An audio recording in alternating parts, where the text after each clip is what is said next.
even though things are not going well or things are not going your way, I just say Alhamdulillah.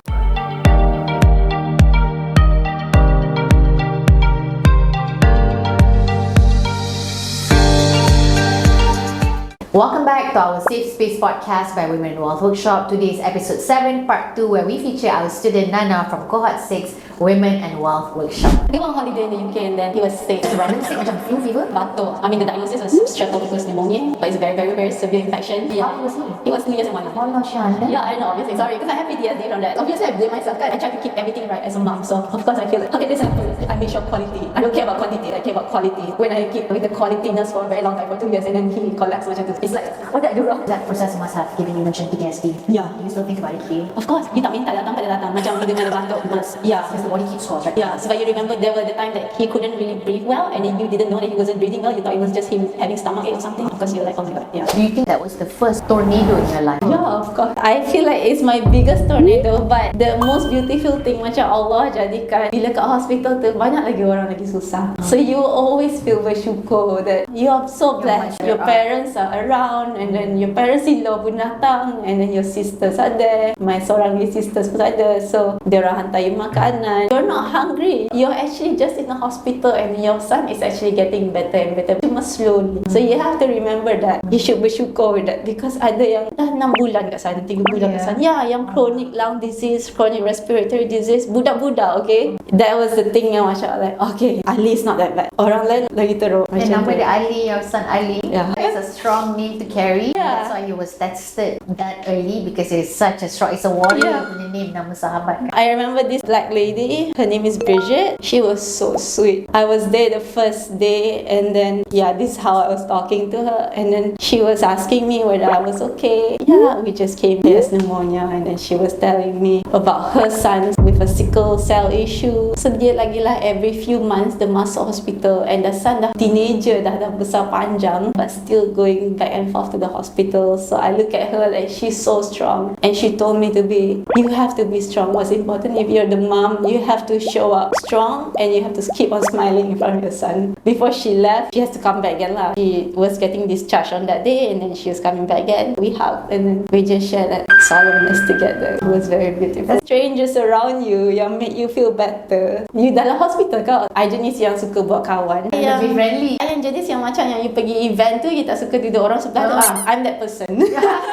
I'm the one who's going to be say, hi, what's your name? And I'm the one like caving in. You yang akan be stable. I suka being around people. So bila start kat hospital, just me and my son, my husband boleh masuk, tak boleh masuk, ikut according to visiting hours. Obviously, I want to make friends with everybody there. I don't want to feel alone. I don't want to feel alone in this world. I don't want to fight alone. So it's nice that you could flip a painful situation and a very heartbreaking situation, and you could see the silver lining and God's grace. Yeah, Allah's funny. grace. If nothing happened to you, dia rasa numb, and then rasa every day is a good day. It's a good enough day. Just go with the flow. Everything will be fine. There's no turning point of events. Yeah, a turning point. I think in Turning- life, yeah, you turning seek that turning point. Your hospital chapter, like overall, how long were you in that entire back and forth? The whole journey, how long did it take? How many? Almost a month lah, 27 days Oh about wow, that. inshallah. Yeah. And the total bill, if Itu you pun don't tak mind. lama. Banyak orang lagi lama from me. Yeah. Then you came back to Malaysia afterwards. We came back after 2 months because he couldn't fly. He had some hydropneumothorax. Oh, Cik. right. It's where there's air in the lungs. I didn't know that air cannot be in the lungs. Oh, I also don't know. Air is supposed to be around the lungs. I suppose. Sorry, doctor, whoever is watching. And then there's also fluid. It's not infected fluid, but it's still That there is in the fluid lah, lungs. belum So he dry. couldn't fly. Takut kalau fly, nanti maybe your lung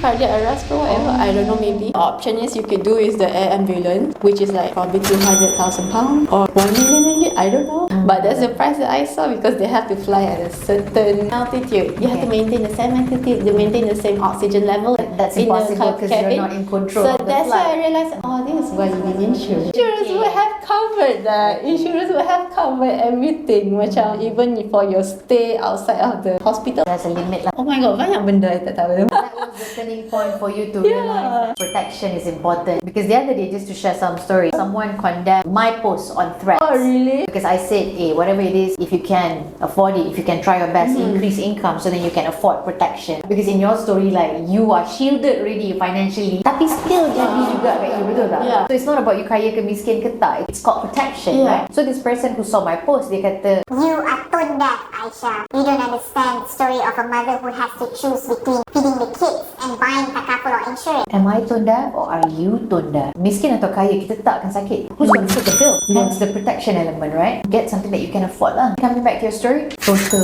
bill. Mostly Fama-in-law. Ya Allah, Alhamdulillah Nana. Adalah juga orang bayar. Fama maybe the accommodation part, Fama-in-law the hospital part. Collectively total accumulated, is it 6 figure, 7 figure, 5 figure? 6 figure in ringgit. Basically macam I pergi UK tu, kalau I took insurance enough for me to ambil another degree there. Oh, actually insurance travelling is just like a few $100.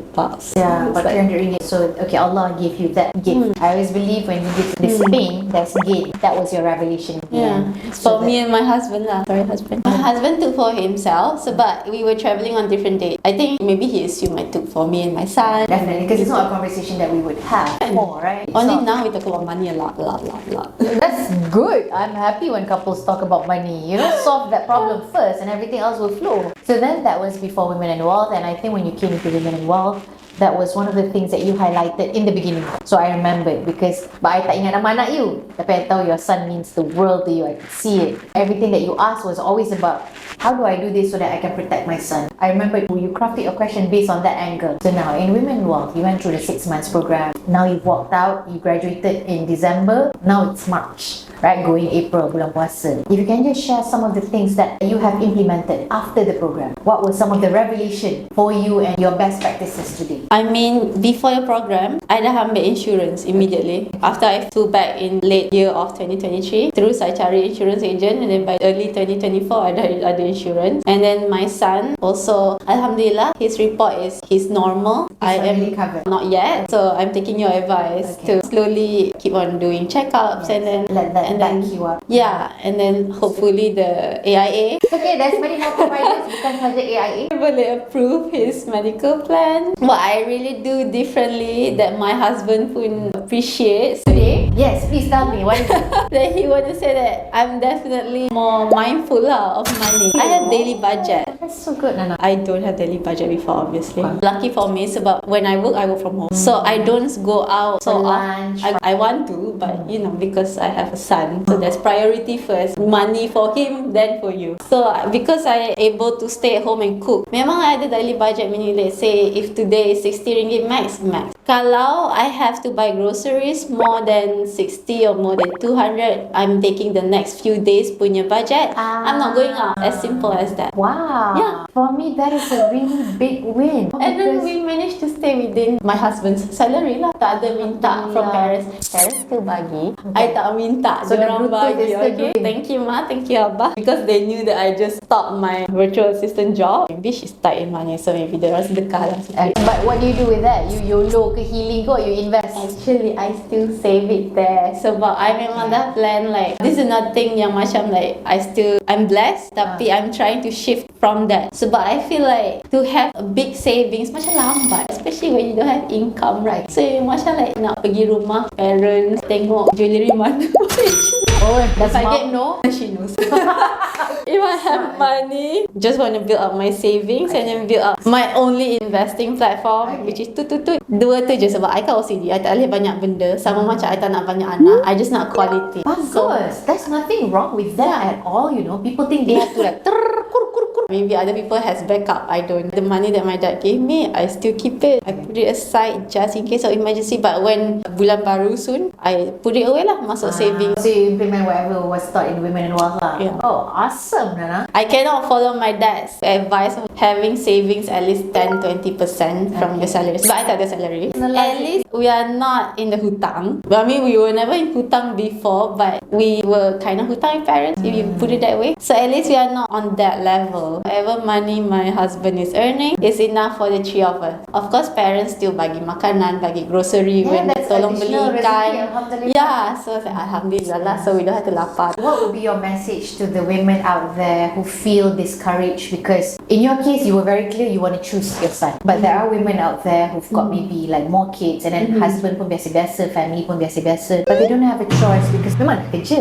Tapi childcare is so bloody expensive, right? So what would be your message to them? Because I'm sure there are people who feel discouraged for not having an income. And they feel like being a stay-at-home mom macam it's not a noble thing. It is a noble thing tau, to be able to choose family over career tau. I mean personally, what would be your message to them? You have to trust that the reward will come. You may not realize it when it's already there, tapi when you go to sleep at night, because you are able to breathe too, you are able to feel at peace, that is the reward. Sebab you are with your loved ones, you are with your family, you are the one nurturing them and giving them that quality home life. You can realize that before you go to sleep, they are sleeping well, they are fed that day, and your house is like in the comfortable state that you made it, is because of you. I think you have to remember that, and you have to remember macam this life is short. Maybe now you susah the whole life, but don't forget after you meninggal, maybe all the rewards will come, all the ease will come. This didn't come from me alone. My sister, the one who lives in UK, my best friend, I already mentioned her name, Nadia. She was a stay-at-home mom for so long too, 7 years or so, I can't remember, because the husband was working there, and then it wasn't easy for her to get a fixed job to go out and then commit to the job. Sebab the kids' school is until 3, macam mana you nak manage? So she sacrificed her own wants to be a stay-at-home mom for so long. Alhamdulillah, she's on a very nice path now that she managed to finish her master's in data analytics, and then she did some fast-track coding program. She got into a part-time job. It's so alhamdulillah that her part-time job is just like 9:30 to 1:30 within the school hours of the kids, 1 day at home, and then she gets a 3-day off from work. And there's a very healthy boundary that don't exist in Malaysia. The employers don't look for you, don't kacau you, because they know that at home you have your whole household work to do. So you tak boleh nak mix the two. You need a healthy boundary. Alhamdulillah, my sister, my living example, I look at her journey. I have to believe that this will happen to me too, or any stay-at-home moms out there.